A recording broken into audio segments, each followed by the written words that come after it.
Irmãos, vamos abrir nossas Bíblias para um breve devocional. 1 Timóteo 4, versos de 1 a 5.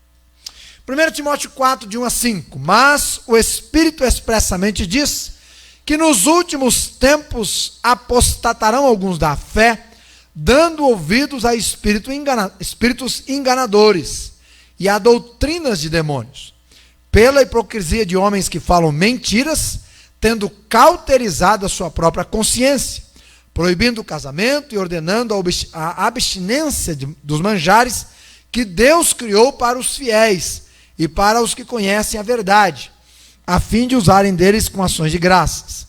Porque toda criatura de Deus é boa, e não há nada que rejeitar,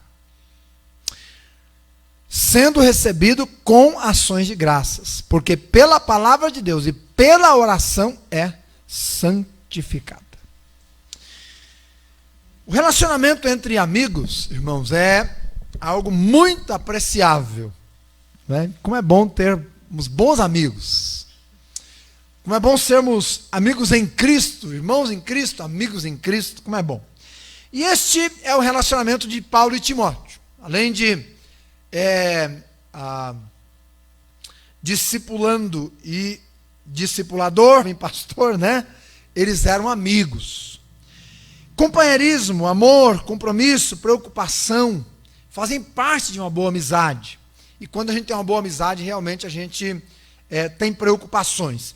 E como é bom ter amigos, e mais ainda, como é bom ter irmãos em Cristo que são amigos. E como eles são importantes na vida da gente. Provérbios diz que o verdadeiro amigo afia o rosto do outro amigo. É aquele amigo presente, é um amigo que fala o que a gente precisa ouvir, é um amigo de todas as horas, é um amigo que está lá, quando ninguém mais está, ele está lá. Essa carta é uma carta de irmãos e amigos, Paulo e Timóteo. Paulo, como servo de Deus mais velho, instrui seu amigo e companheiro de ministério mais novo. E uma das coisas que um bom amigo faz é avisar quando os perigos estão iminentes. Vocês lembram a semana passada que nós falamos do coronavírus? Lembram? Lembram que a gente falou? Hoje já foi constatado oficialmente o primeiro caso. Do meio-dia para a tarde, há mais 20 casos estão já em observação. E você vai ver o que vai acontecer daqui para frente. Bom, deixando o corona para lá, nestes 5 versos que lemos, é isto que Paulo faz. Ele avisa Timóteo, que estava pastoreando a igreja de Éfeso, sobre o perigo da apostasia. Ele chama a atenção de Timóteo, ele alerta Timóteo, ele abre os olhos de Timóteo, porque Paulo amava Timóteo, Paulo não queria ver Timóteo se desviando, se afastando, se envolvendo com qualquer outra coisa, a não ser com a palavra, com a sã doutrina, com os caminhos do Senhor, e muito menos a igreja. Então Paulo, ele dá um aviso, ele dá um alerta, ele dispara um sinal de alerta. Não somente a Timóteo, mas a igreja lá. E também a nós. E eu quero pensar com você rapidamente hoje à noite sobre isso. Em primeiro lugar, o que é apostasia? O verso 1 diz: o espírito, espíritos enganadores e a doutrinas de demônios. Esse texto é rico e define bem o que é apostasia, irmãos. Deixe-me mostrar aí algumas coisas. Primeiro, apostasia é uma realidade que mereceu a afirmação divina. Note que a Bíblia diz, o Espírito Santo expressamente, quer dizer, com pressa, rapidamente, com firmeza, diz. E aí nós temos o relato. Bem, a Escritura é a boca de Deus. Deus fala pela palavra. Preste atenção, existem muitas pessoas hoje que dizem falar em nome de Deus. Muitas. Profetisas, profetas, pastores, médiuns. Né? E tanta gente dizendo, olha, Deus falou comigo e eu vou te dar uma mensagem. Irmãos, Deus fala pela palavra. Qualquer revelação, qualquer outra palavra que vá contrário à Escritura, que não seja pautada na Escritura, é anátema disso. O Espírito Santo inspirou as Escrituras. Paulo, sem dúvida, conhecendo a Escritura, as profecias e as declarações bíblicas, e guiado pelo Espírito Santo, fala da apostasia final.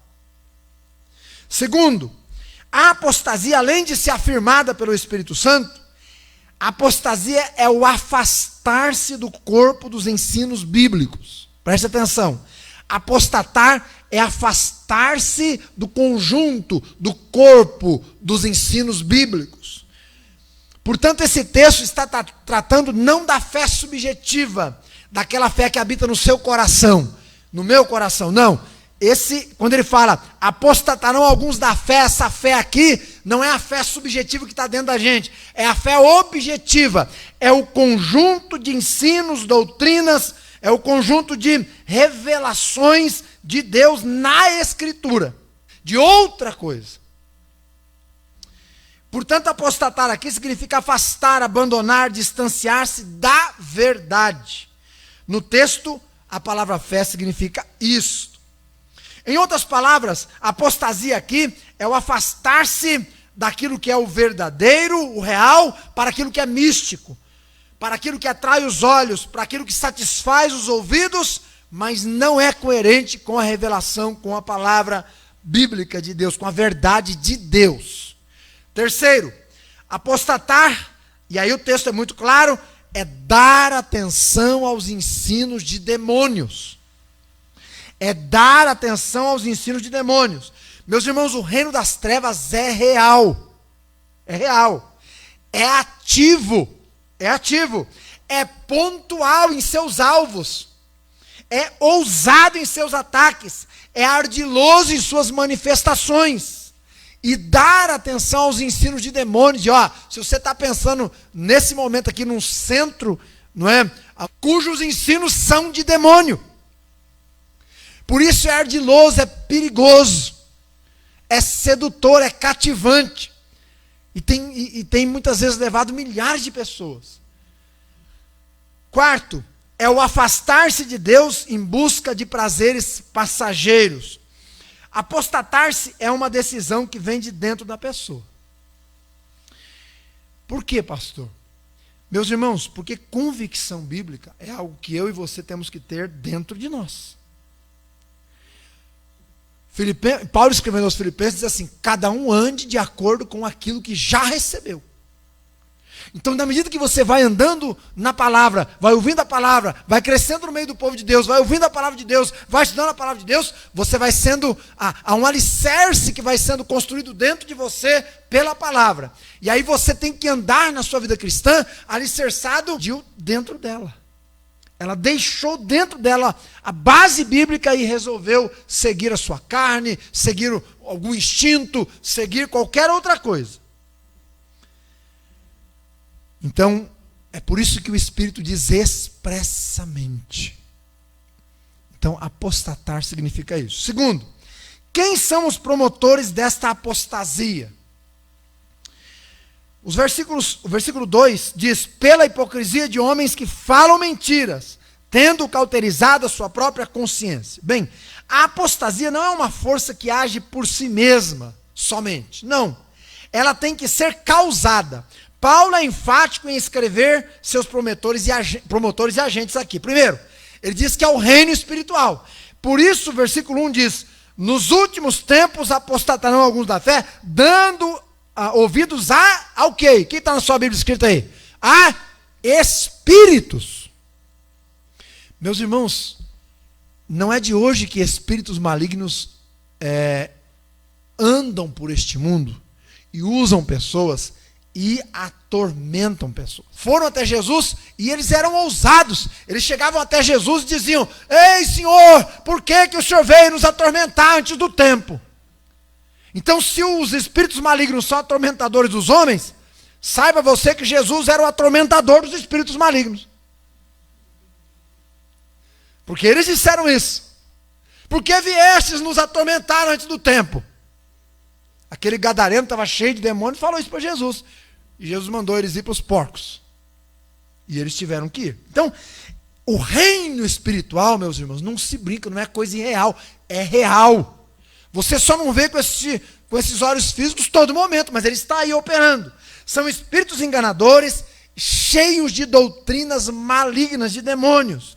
Os espíritos enganadores são os agentes que atuam nas vidas dos seres humanos, apossando-se dos seus corpos, influenciando pessoas através de músicas, através de religião, através de comportamento, através de reuniões e por aí vai. As doutrinas de demônios são aqueles ensinos que parecem bons, corretos, embasados, religiosos, mas que na verdade não conseguirá ser alguma coisa diante de Deus. São ensinos cheios de crendices, que você tem que acreditar naquela cordinha, não sei da quê, naquele negócio, naquele sal atrás da porta e assim por diante. Misticismo, ocultismo, paganismo, atraem pela aparência de piedade, mas são engano, são mentira, são vaidades humanas. Segundo, os homens cujas mentes são cauterizadas com a mentira desses ensinos. Diz o versículo 2, pela hipocrisia de homens que falam mentiras. Falam mentiras. E sabe o que é que mais se parece com a verdade? É uma mentira. É ou não é? A mentira. Você já comprou gato por lebre? Comprou uma coisa pensando que era original, e lá na frente você descobriu que era falso. Pagou uma cacetada achando que era original e era falso. Pois é, não é? A mentira tem um poder terrível de convencimento. De convencimento. Ela, diz a Bíblia, corrói como gangrena, destrói como câncer. Uma das coisas que a mentira faz é iludir e enganar quem a pratica, não é? A gente observa isso muito. Quando uma pessoa começa muito a contar mentira, irmãos, depois ela dificilmente consegue falar a verdade. E ela conta tanta mentira que ela acredita até na própria mentira que conta. É verdade. Ela se prega. Paulo usa a palavra hipocrisia, de hipócrises aqui, não é? E essa palavra hipocrisia vem lá do antigo Império Romano, dos teatros, onde as pessoas, não é? Elas colocavam máscaras para então representarem nos palcos personagens, não é? Então aquela máscara era uma hipocrisia, porque a pessoa estava representando através da máscara, mas ela não era aquela pessoa, era um engano. Como o carnaval. Tanto que termina na quarta-feira de... Que festa é essa que termina em cinza? Não é? É um engano. Irmãos, olha, eu vi pouco jornal esses dias, né? A gente viu ontem pouca coisa. Mas o momento que a gente parou para ver, gente, quanta tragédia. E a televisão mostrando aquele monte de gente bêbada na rua, com overdose, e gente baleada, e acidente para lá. Que coisa triste, irmãos. Não é? E o mundo iludido com isso aí, com essa farsa toda aí, né, que termina em cinzas. Então, a apostasia, ela tem esse mentira do teatro, né, religioso. Terceiro, qual é a pregação, a propagação dos apóstatas? Verso de número 3. Olha só. Proibindo o casamento, ordenando a abstinência de alimentos que Deus criou para os fiéis e para os que conhecem a verdade, a fim de usarem deles com ações de graça. Então eu vou destacar duas coisas aí que você está acostumado com elas todo dia. Primeiro, o apóstata diz que a família não presta. Então o apóstata é contra a família. Ele não gosta da família. Não é por alguma razão, ele despreza a família. Então a apostasia é inimiga da família. O apóstata quer ver a família num túmulo. Por isso que os seus pregadores, note aí, proíbem o casamento. Ou então liberam, né? Alegando que ser solteiro é até ser mais espiritual. Eles fizeram isso lá. Isso não é verdade, até porque o capítulo 2 e 3 aqui, de 1 Timóteo, diz que para o bispo, o pastor, ser pastor tem que ser casado. E cuidar bem da sua casa. Se não pode, senão não pode, né? O diácono também. No entanto, a apostasia é inimiga da família. Existe uma lei que está para ser aprovada, eu não sei se já foi, os irmãos que são advogados podem me dizer melhor aí, que é a lei do divórcio unilateral. Já foi aprovada, Dani? Ainda não. De um juiz, né? Tá correndo aí, né? Segundo essa lei, funcionaria assim, irmãos. E digo, olha, eu quero me separar, está aqui meus documentos, tal. O cartório vai pegar essa documentação e vai fazer a separação e pronto. E ela nem sabe que já está livre, leve e solta. Né? Que eu liberei, ela nem sabe. Divórcio, já imaginou se esse negócio vira lei mesmo? Meus irmãos, com toda a burocracia que ainda existe, o negócio já não está fácil, né? Agora você imagina se liberar desse jeito. Apostasia, espíritos malignos, que interferem na história dos governos para destruir a família. Meus irmãos, a apostasia nem sempre vem de forma violenta, mas na maioria das vezes, não é? Ela ataca a família, é como uma serpente, calmamente, disfarçadamente, encantadoramente, venenosamente e mortalmente. Então ela procura ir minando a família até chegar na sua destruição. Então observe que um dos itens, e olha irmãos, nesse sentido, se a gente observar o mundo, né, a gente fica assustado de ver o mundo ao redor, porque você vê que isso é uma coisa tão real, né, o ataque à família hoje. Segundo, abstenção alimentícia. Bom, se você pensar em apostasia como ataque à família e abstenção alimentícia, então nós estamos numa época de pura apostasia. Não estamos? Estamos, né? O versículo 3 diz, olha, eles proíbem o casamento e proíbem comer manjares que Deus fez para a sua glória. E o versículo 4 ainda diz, toda criatura de Deus é boa. E recebido com ação de graças, pronto. Adoramento. Tem ou não tem? Mas não só isso, existem igrejas grandes que pregam o vegetarianismo. Abstenção disso, daquilo, come só isso, só come fruta, e banana, e maçã, larga a carne para lá. Nada de tomar um cafezinho. Apostasia. Estão amaldiçoando aquilo que Deus abençoou. Vou terminar aqui. Quem será a vítima da apostasia? Bom, todo mal faz suas vítimas, e a apostasia certamente fará as suas também. Tristemente, temos que dizer que serão muitas. Quem serão elas? Primeiro, os que dão ouvidos aos ensinos da mentira. Verso 1, ele diz, o Espírito expressamente diz que nos últimos dias, alguns, irmão, pede a Deus graça, firme-se na palavra, para que jamais eu e você estejamos entre esses alguns. Pede a Deus, fala, Senhor, nem que ficar 5, mas eu quero estar no meio dos 5, firme. Firme nos teus caminhos, Senhor. Me ajude, meu Deus. Segundo, os que forem rasos na fé. Porque diz a Bíblia, apostataram alguns da fé, dando ouvidos a espíritos enganadores. Irmãos, quando é que uma pessoa dá ouvido a espíritos enganadores? Quando ele não está dando ouvido à verdade. Quando você não abastece os seus ouvidos com a verdade, a palavra da Bíblia. Por isso eu e você temos que ler esse livro, meditar nesse livro, decorar esse livro, aprender esse livro maravilhoso. Para que jamais nossos ouvidos fiquem abertos para ensinos da mentira. E finalmente, como vencer a apostasia? Primeiro, ouça o que o Espírito diz, porque o Espírito diz expressamente. Se ele está ensinando aqui, opa! Então eu vou ficar firme no que ele disse. Jesus falou várias vezes, quem tem ouvidos para ouvir, ouça o que o Espírito diz às igrejas. Segundo, permaneça firme no corpo doutrinário bíblico. Agora precisa conhecer esse corpo doutrinário, precisa conhecer a doutrina. E fique firme nesse corpo doutrinário. As Escrituras enfaticamente nos mandam a não nos desviarmos, nem para a direita e nem para a esquerda, mas a permanecermos firmes na palavra e firmes na fé. Segundo, aplique na sua vida diariamente aquilo que você aprende. Aplique. Não é? Você aprendeu uma coisinha nova aqui? Aplique, coloque em prática. Se cada dia a gente colocar uma coisinha nova em prática, não precisa muito, uma coisinha, um pedacinho aqui, uma palavrinha ali, uma doutrina aqui, outra ali.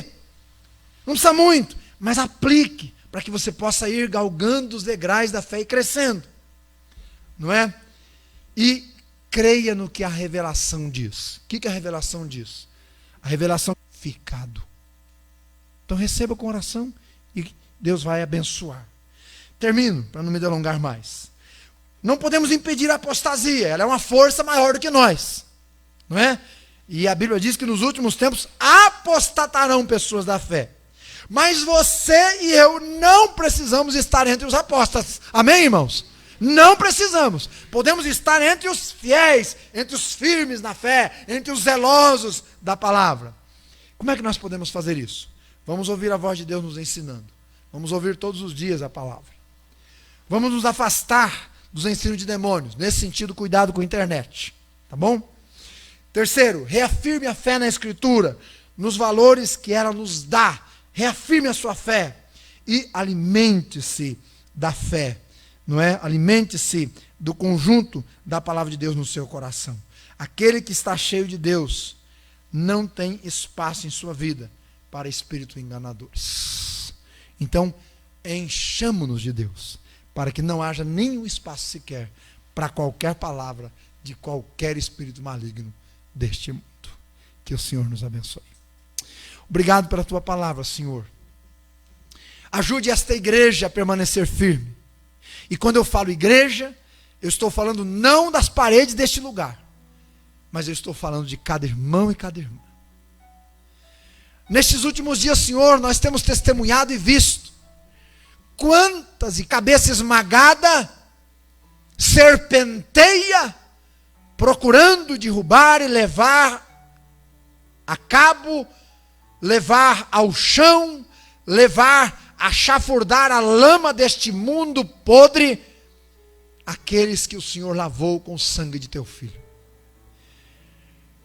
Mas Ele não é maior, Senhor. Aliás, a tua palavra diz que maior é o que está em nós do que o que está no mundo.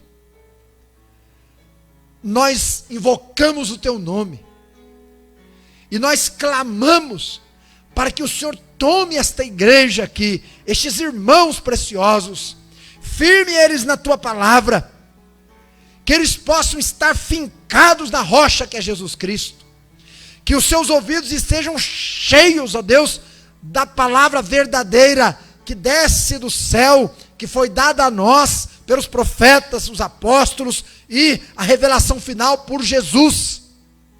Que eles estejam com os seus corações abastecidos com a verdade e que eles jamais neguem a fé. Não só creiam, mas vivam por esta palavra. Peço que o Senhor guarde cada um aqui do mal em nome de Jesus. Livre do pecado. Livre, ó Deus, das doutrinas de demônios. Livre, Senhor Deus, dos dias que se seguirão. Dias que não são fáceis. A tua palavra diz que dias difíceis vêm pela frente. E nós estamos vivendo esses dias. Mas nós não precisamos nos alertar como amigo que tu és. Como nosso Pai que nos ama. Seja louvado o teu nome. Em nome de Jesus, nosso Salvador. Amém. Que Deus nos abençoe. Firmemos-nos na rocha, irmãos. E hasteemos a bandeira do Evangelho até que Jesus nos leve para casa.